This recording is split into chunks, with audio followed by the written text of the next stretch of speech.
I need to write this down while it's still fresh, even though part of me wants to just forget the whole thing. I know how this sounds. I'm not asking anyone to believe me, but I also can't keep pretending nothing happened. I've had insomnia for about 8 years now.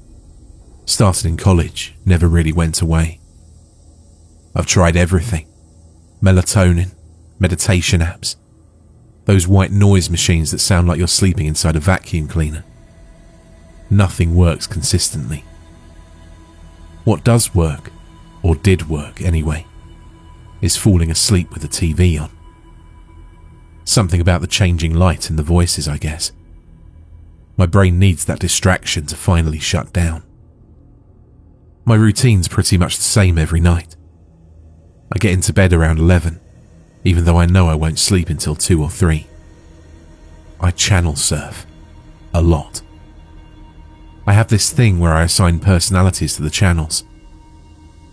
Channel 47 is trying too hard. Always playing the same action movies from the 90s, like they're doing me a favour. Channel 203 has given up entirely. Just shows infomercials for kitchen gadgets, hosted by people with unsettling enthusiasm. Channel 891 is my favourite lately. It plays old game shows from countries I've never been to. There's something comforting about watching people win refrigerators in dubbed Portuguese at 2:30 in the morning. My ex-girlfriend used to say this habit was weird, that normal people just take an Ambien. But she also used to fall asleep the second her head hit the pillow. So what did she know about needing something to focus on besides your own thoughts? Sometimes I'll watch part of an old movie on TCM, or catch the end of whatever cop drama's on. Infomercials.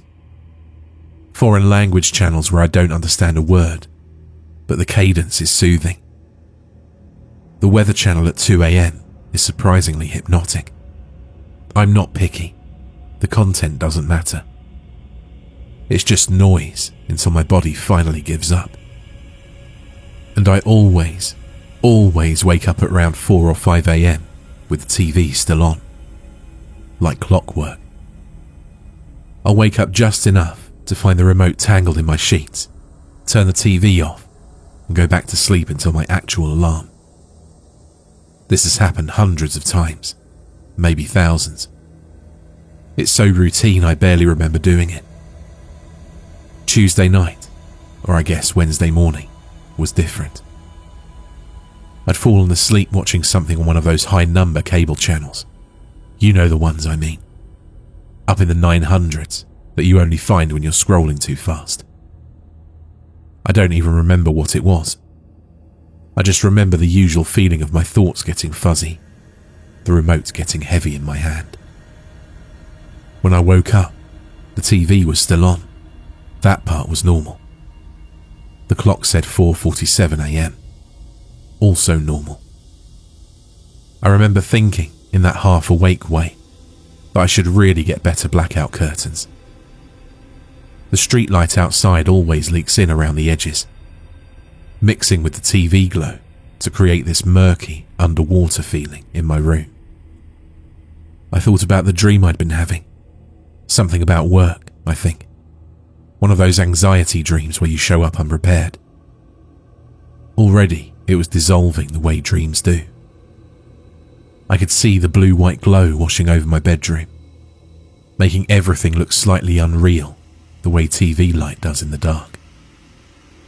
I reached for the remote on autopilot. But then, I actually looked at the screen.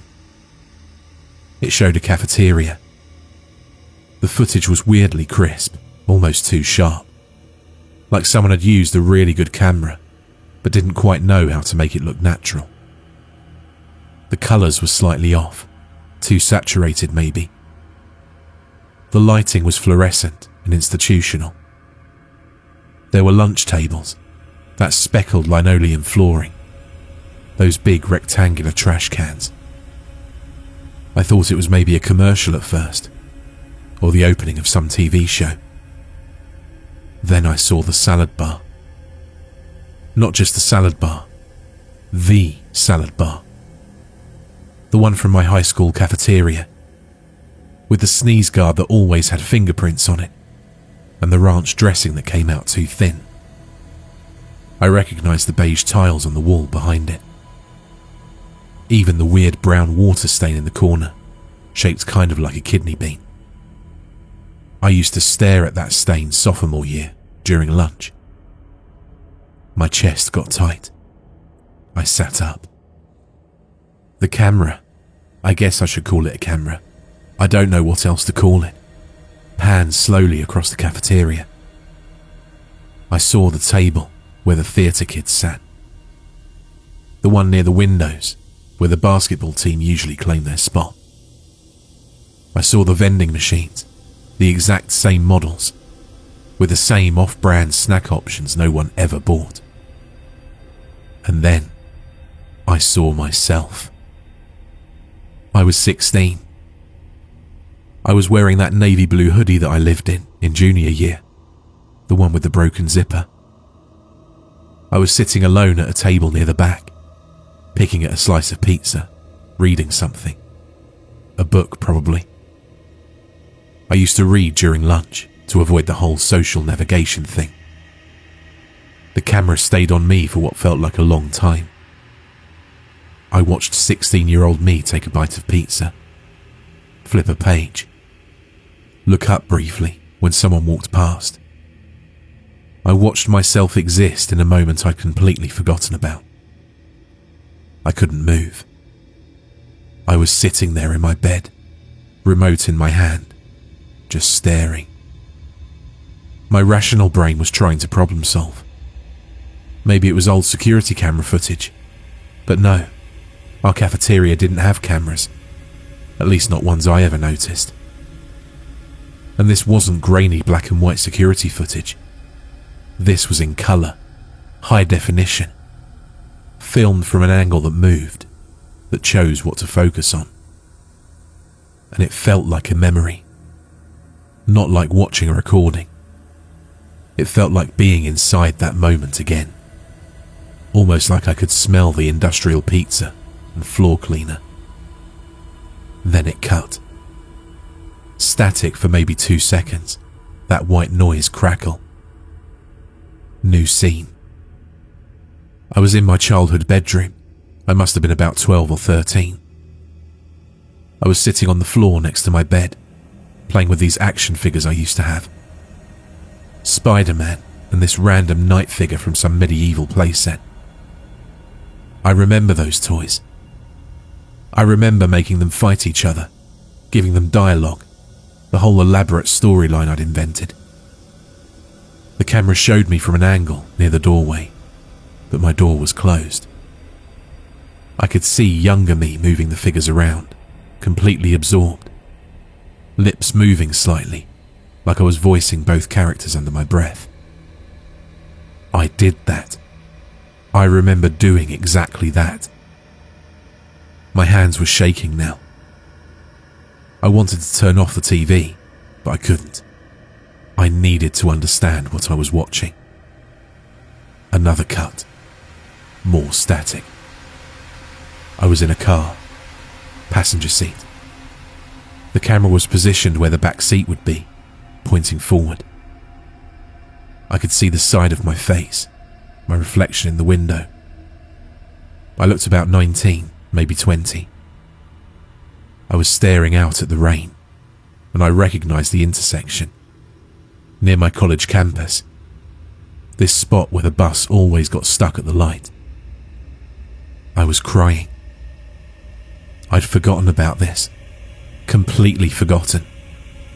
But the second I saw it, I remembered. This was right after my girlfriend broke up with me, freshman year. I'd gotten on the bus trying to hold it together, and then just lost it. Sat there crying as quietly as I could, hoping no one noticed. The camera stayed on my reflection in that Rain Street's window. I watched myself cry. I watched the way I kept wiping my eyes, trying to compose myself, but failing. Cut. Static. It was a kitchen. My parents' kitchen. I was maybe 8 years old, sitting at the table doing homework. A math worksheet, I think. My mum was cooking something at the stove, her back to me. I could see the magnets on the refrigerator, the ones we'd had forever. A pizza slice magnet from some local place, a clip holding up old photographs. Younger me was swinging my legs under the table, not quite reaching the floor, chewing on a pencil eraser. My mum said something I couldn't hear. There was no sound, I should mention that. None of these scenes had sound, just images. But I could remember what she'd said. She'd asked if I wanted apple slices, and I'd said yes. I was crying now, actually crying. Sitting in my bed at 4:50 in the morning, watching myself as a child do homework. The scenes kept coming. Me in a grocery store, alone, maybe 17, reading the back of a cereal box in the aisle. Me sitting on a bench at a park I hadn't thought about in years, feeding pieces of a sandwich to some ducks. I must have been 11. Me in the bathroom at some party in college, drunk, staring at myself in the mirror, with that specific look people get when they're trying to decide if they're going to throw up or not. Me asleep in a different bed, in what I think was my first apartment, curled up in a way that made me look very small. Every single one was a real memory. Nothing dramatic, no significant moments, just life. Random fragments of existing. And that's what made it so much worse. These weren't my greatest hits. They weren't overly traumatic moments or important milestones. They were the forgettable parts, the boring stuff. The hundreds of thousands of moments that make up a life, but don't mean anything to anyone. Except someone had recorded them. Someone, or something, had been watching. Another cut. More static. My bedroom. My current bedroom. The angle was from the corner near the ceiling, pointing down at my bed. I was asleep. I was watching myself sleep right now. I could see the shape of my body under the covers, the way my head rested on the pillow, the slow rise and fall of breathing. I looked at my actual pillow, where my head actually was, then back at the screen. The me on the TV wasn't moving the same way I was moving. When I sat up fully, the me on TV stayed asleep. This was from earlier, maybe an hour ago, before I woke up. I grabbed the remote and turned off the TV. The room went dark. I sat there in the silence, breathing hard, waiting for my heart to stop hammering. I didn't turn it back on. I didn't go back to sleep either. I'm writing this Wednesday afternoon. I didn't go to work, called in sick. I've been sitting here, trying to make sense of what I saw. Rational explanations I've considered. 1, I was dreaming. Except, I've never had a dream that coherent, that detailed. And I was awake. I know I was awake. Number 2, some kind of hallucination. But I don't have a history of that, and it lasted several minutes. Number 3, someone's messing with me. Except, how? How would anyone get footage of me at 8 years old doing homework?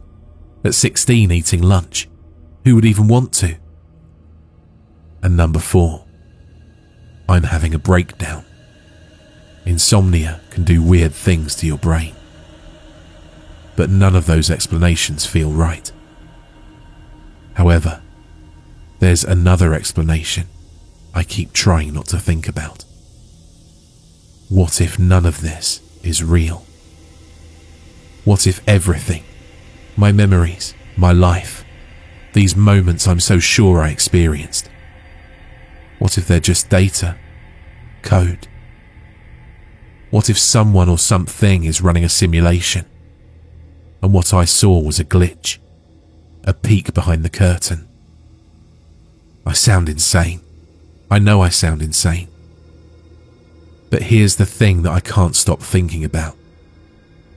Those moments on the TV felt more real than my actual memories of them. Like the memories in my head are just copies, and what I saw was the original file. I keep looking around my apartment now, really looking, trying to find something that proves this is real, that I'm real. But how would I even know? If this is a simulation, wouldn't everything feel real? Wouldn't the simulation want me to believe it? My hand looks real. This laptop feels solid under my fingers, but so did everything in that footage. I haven't slept since it happened. I'm afraid to. Afraid of what I might see if I fall asleep with the TV on again. But I'm also afraid I might need to. Because part of me, and this is the part that really scares me, part of me wants to see more. Wants to understand what's watching us. Wants to know what happens to all of those forgotten moments. Where do they go? Who keeps them? Why? I don't know if I'll post this. I don't know what I'm expecting anyone to say. I'm not looking for advice on sleep hygiene or recommendations for therapists, though I'm sure I'll get both. I just needed to tell someone. I needed to write it down before I start convincing myself it didn't happen.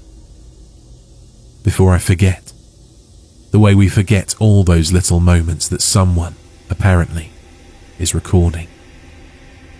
I still have insomnia. Worse than before, actually. But I don't turn the TV on anymore.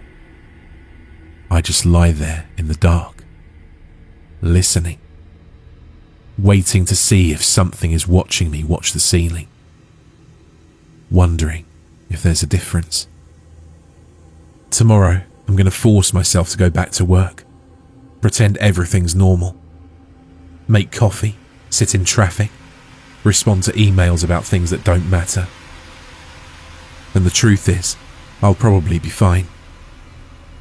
I'll probably convince myself over the next few days it was just a sleep-deprived hallucination, a trick of an exhausted mind. I'll start sleeping with the TV on again because the alternative, the silence, is worse. But I'll remember this feeling, the certainty I have right now typing this, that something showed me the truth. That we're all being recorded. Every boring moment, every forgotten afternoon. Every time you sat alone and picked at your food and read a book no one remembers. Someone remembers. Something is watching. And honestly, I don't know which possibility scares me more. That I'm crazy, or that I'm not.